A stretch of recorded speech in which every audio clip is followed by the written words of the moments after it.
तीन व्यापारियों की होशियारी जिसने उनके जीवन को बचाया। पुराने समय की बात है, तीन व्यापारी लंबी यात्रा पर निकले थे। उनके पास बहुत सारा सोना, चांदी और बहुमूल्य रत्न थे।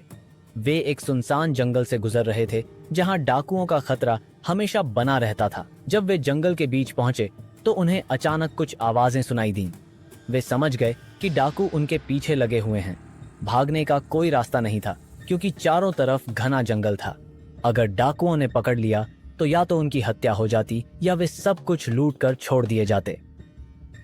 पहले व्यापारी की चालाकी। पहले व्यापारी ने तुरंत अपनी थैली में रखे चांदी के सिक्के निकालकर जमीन में गाड़ दिए। उसने बाकी व्यापारियों से कहा, अगर हमें जिंदा रहना है तो हमें अपना लालच छोड़ना होगा। डाकू अगर हमें जिंदा छोड़ दें तो बाद में आकर इन्हें निकाल सकते हैं। दूसरे व्यापारी की चतुराई। दूसरे व्यापारी ने जल्दी से कुछ सोने के सिक्के लेकर पास के एक जलाशय में फेंक दिए। फिर उसने अपने कपड़े फाड़कर अपनी हालत गरीबों जैसी बना ली और बाकी व्यापारियों को भी ऐसा करने को कहा।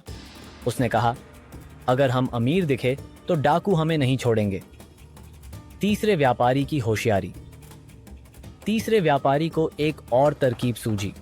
उसने अपने बैग से एक मिट्टी की साधारण मूर्ति निकाली और उसमें कुछ बहुमूल्य रत्न छिपा दिए।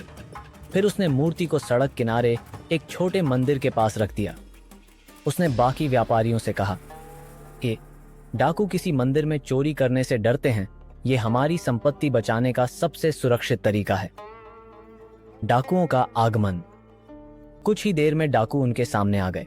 उन्होंने व्यापारियों की हालत देखी, फटे कपड़े, खाली हाथ और चेहरे पर घबराहट।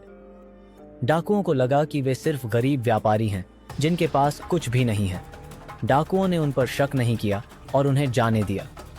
जब व्यापारी सुरक्षित गांव पहुंचे तो वे खुशी से झूम उठे।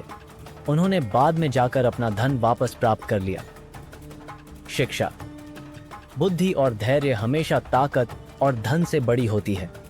जो व्यक्ति विपरीत परिस्थितियों में तेज दिमाग से काम लेता है वही असली विजेता बनता है।